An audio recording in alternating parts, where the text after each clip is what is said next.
On this final day of the year 2013, the Parliament is set to convene a plenary session to pass a number of key bills, including next year's budget bill, saving us all from having to draw up an unprecedented provisional budget. Our Yeon-ji reports.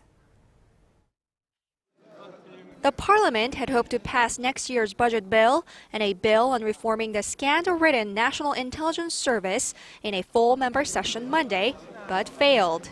However, hours of marathon talks between the floor leaders of the rival parties throughout all of Monday have made significant progress toward the final passage of the two bills.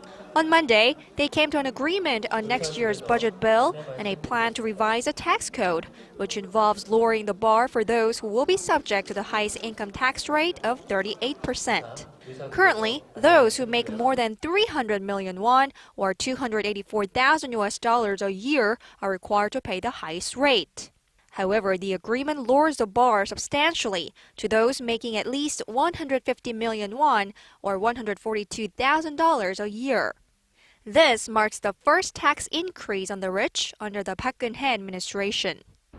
Monday was the day that the leaders of the rival parties had agreed to pass the 2014 budget bill and a bill on reforming the scandal-ridden National Intelligence Service. However, they spent much of the day fighting over what the scope of the NIS reforms should be, stalling the processing of next year's budget.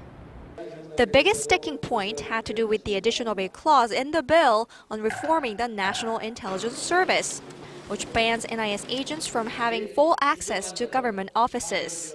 However, the two sides reached a tentative compromise late Monday, in which NIS agents will be banned from having full access to government offices.